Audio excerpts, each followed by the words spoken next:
Hey everyone, I'm Theresa Kulikowski-Gillespie, and I'm a physician assistant with Kestrel Wellness.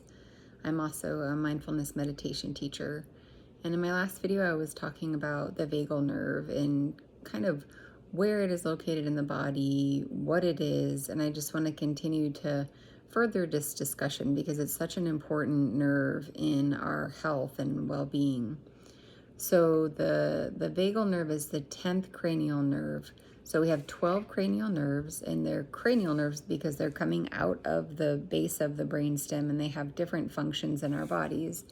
The vagal nerve is interesting because it starts there, and then it courses down along our neck and into around our heart and our lungs, and even down into the region of the gut. And that's why it's called the wandering nerve, wandering, W-A-N-D-E-R, because it kind of wanders in different places. And as it courses from the base of the brainstem down along the neck and the throat into the heart region and the lungs, and then underneath the diaphragm, it has different functions.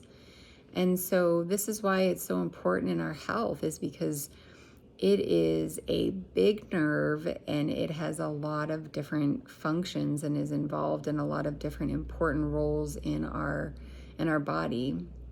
So if we start up at the base of the nerve, kind of up as it's coming out of the brain, we can assess the function of the nerve by having you open your mouth and say, ah.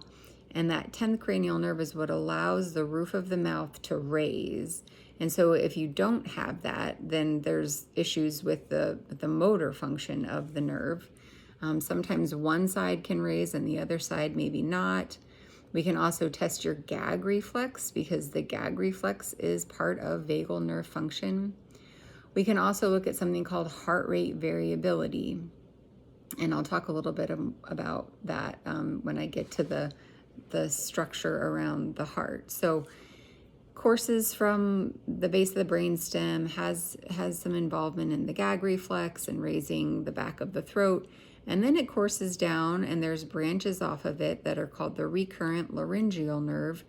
And that innervates around the voice box or our larynx, which helps us talk, right? And so when I talk about how to heal our vagal nerve, a lot of those practices are going to involve using our voice because that stimulates the vagal nerve.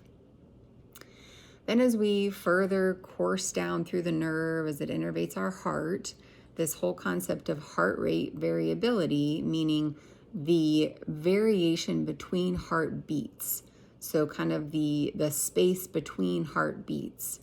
And this is really important because if we don't have that ability to vary our heart rate, then we lose our adaptability. Because if you think about it, when we exercise, our heart rate needs to go up.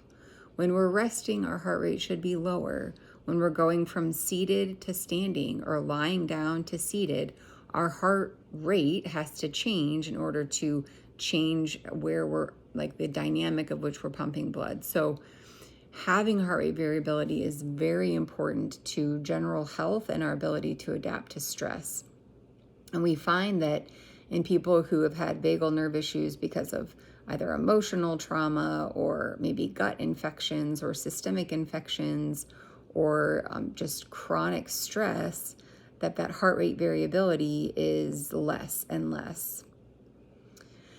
So this nerve is also involved in breathing and our respirations, and then it dips below the diaphragm. So the diaphragm sits underneath our lungs, and it's very much involved in how our lungs can expand, right? So it's kind of a domed shape muscle, and as it flattens out, our lungs expand, and then as it contracts and goes back to its normal position, then the lungs kind of contract a little bit, or they deflate a little bit. So as the vagal nerve dips below the diaphragm, it's then innervating organs of the gut and digestion, and it's very much involved in something called peristalsis. And peristalsis is our gut movement or our gut motility that allows food and food particles and digested food particles to move through, for us to absorb nutrients and then to detoxify and get rid of those wastes. And so if the vagal nerve, again, is impaired, we often have issues with either diarrhea, or going to the bathroom a lot because there's an overstimulation or too much of that motility of the gut. And then it can kind of be the opposite, where it's not stimulating the gut enough, and so the peristalsis can slow down and we have issues like constipation. Or we have a mixture, things like irritable bowel syndrome. The vagal nerve can have implications in that. So you can see it's a pretty cool nerve. It has a lot of different functions, and all the more reason to understand how to balance it. And so that's what I'm going to talk about in the next video.